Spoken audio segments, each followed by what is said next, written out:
Hey y'all, welcome to my messy studio. My name is Tasha. I'm a full-time artist based in Denver, Colorado.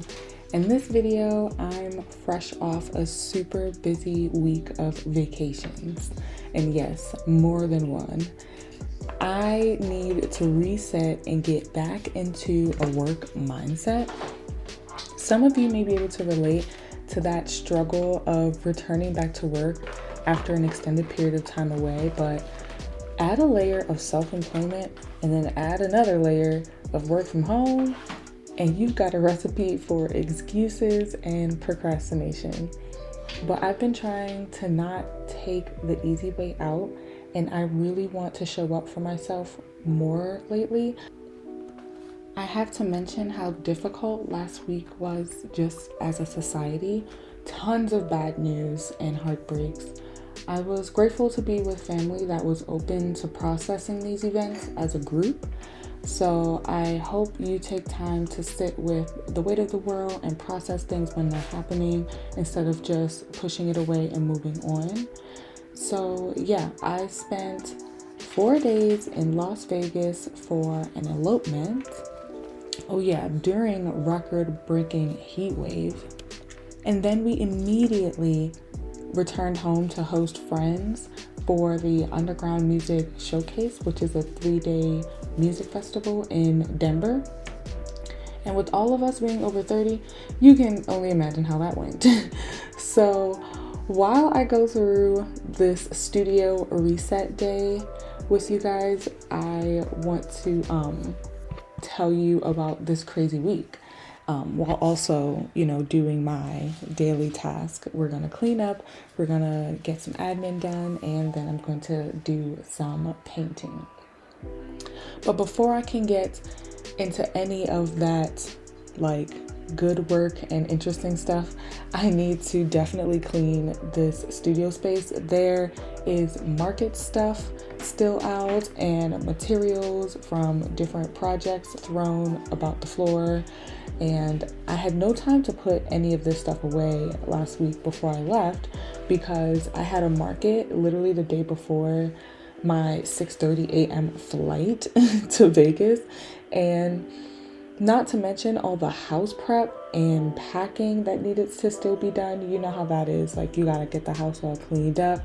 Obviously, I had guests coming, so I needed to prepare my guest room, all of that.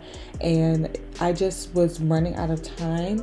And so much stuff got done, in the middle of the night before the flight, after I had dropped our pup off at her sitter.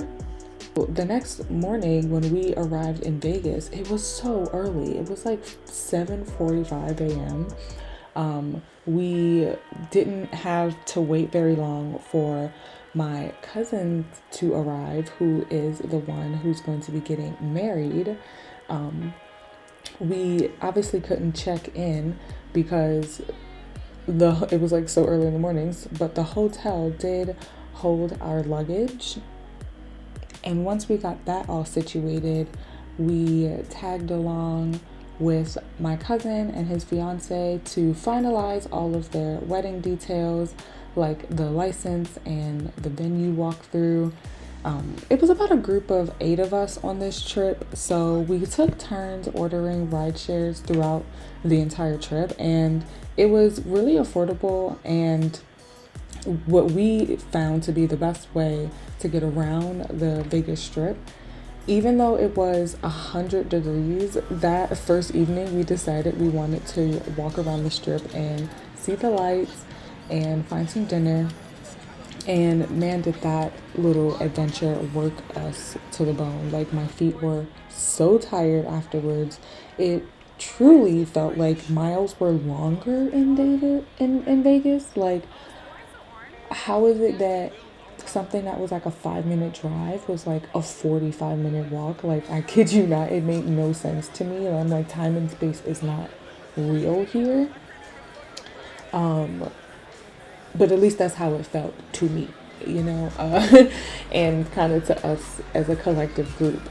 After that night, we were got that out of the way. Won't be walking around anymore. Ride shares from now on.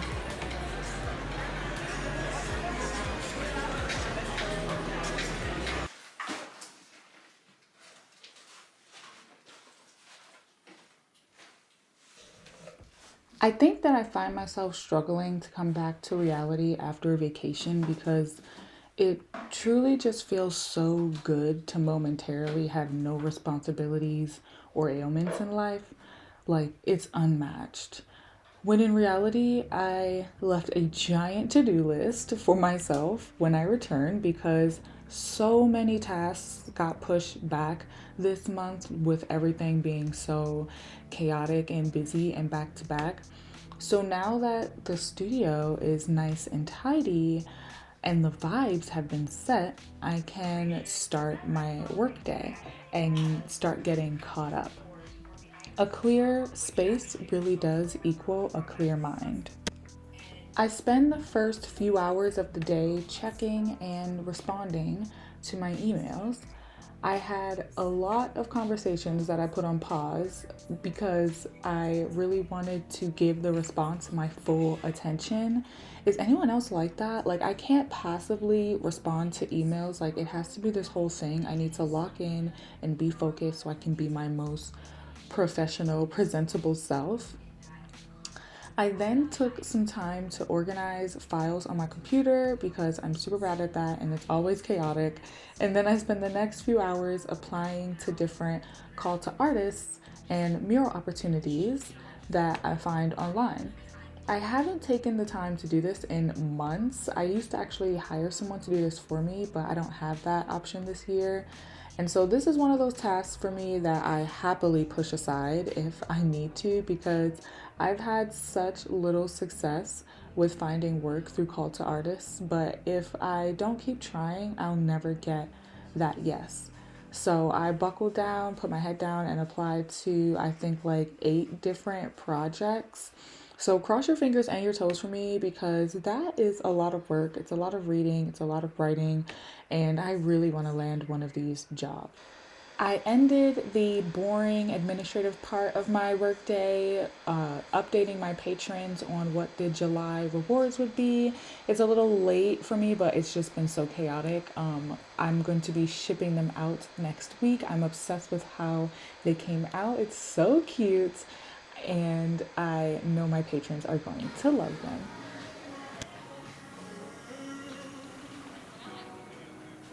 On the morning of the wedding, we all met up at the pool to start the day. I slept in much later than everyone else, so I was the last one to get there. But we splashed around and swam and had a good time and even did a little cheers to, toast for a really good day. But what we did not expect was to end the pool session with a little church of our own, like sharing our well wishes and hopes and prayers for the couple. It was a really, really special moment. However, let each one of you love his wife as himself. Let the wife see that she respects her husband. So, God has given the wives a command. It's none of your business. You are to respect and honor him. It doesn't have anything to do with what he's doing. You don't respect him because he loves you or because he's doing a great job. You do it unto Christ. I respect you and I honor you because God told me to do that. And then you have a command that's none of her business. You love her like Christ loved his church. Sacrificially. He gives himself up. He sacrificed for her. No matter if she's respected, if she's honoring, if she's getting on your last nerve, it doesn't matter. You do it unto Christ. You honor and submit. You love and cherish and sacrifice. Y'all do that unto the Lord. And it's this thing where it's like, almost you love her into submission. And you submit to him and honor him into love. But I just wanted to read that and let y'all know you have a responsibility and a commitment to God to love your wife. You have a responsibility and commitment to honor and submit to him. And y'all should be doing y'all's part so well, it makes it so easy for the other person. Christ loves me so much, that's why I can submit. It's not a slavery and a bondage to do what Jesus asked me to do. He makes it so easy because he loves me so well. Right. And I want to, though I'm flawed and everything, I want to make sure that I'm submitting and not making it like, I love you, but come on, man. You know what I mean? I want. And it's going to feel.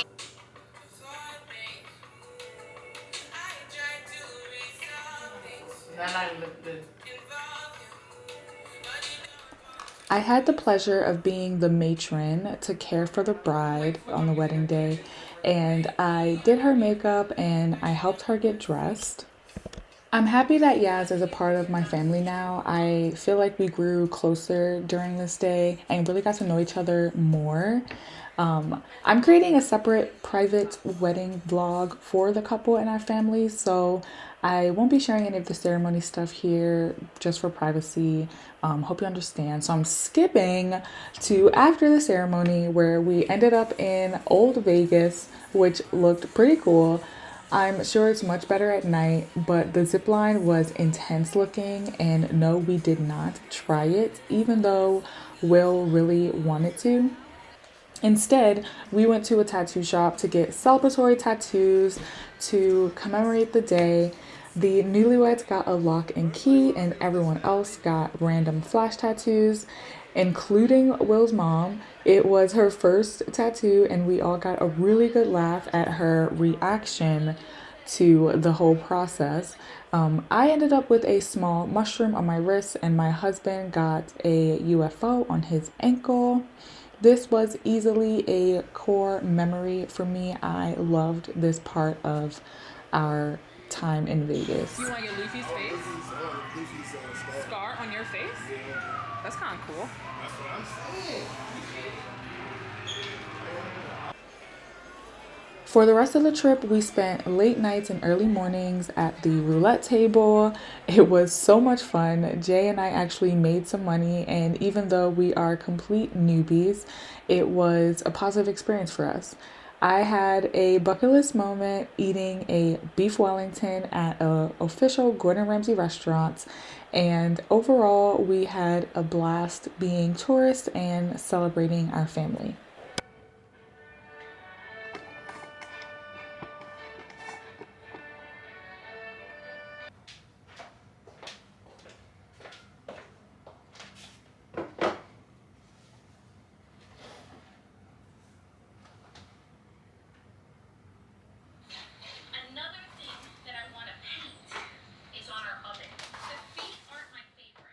Now I am to the fun part of my day.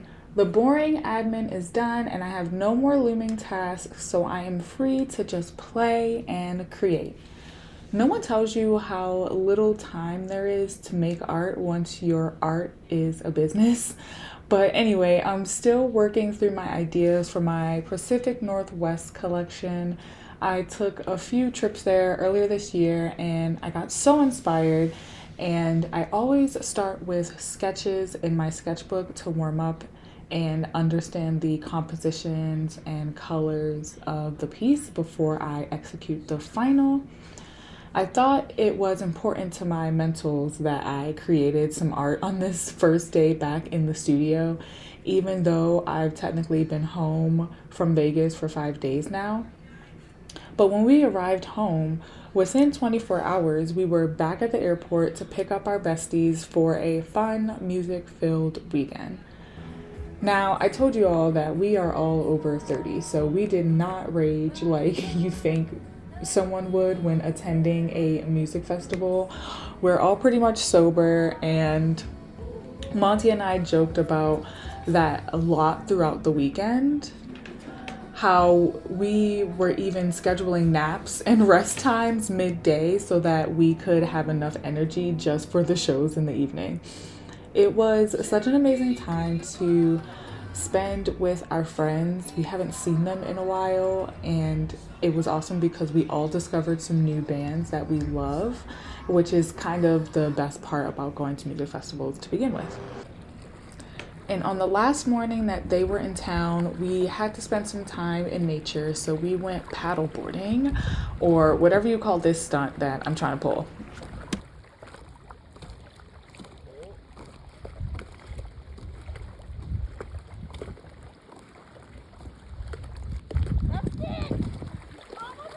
Woo! I'm scared to bring my legs up. I've learned to grow closer to water as an adult. I never really cared for being in water as a kid, but I've been finding a lot more joy, peace, and strength being in and near water lately. Maybe that's why this new collection of paintings centers the coast. Spending time in the PNW really sparked something in me, and I'm hoping to portray that in my paintings.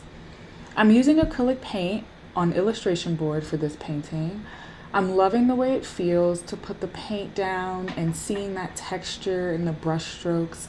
These are feelings I've been missing dearly in watercolor. As much as I love it, it just hasn't been scratching that creative itch lately.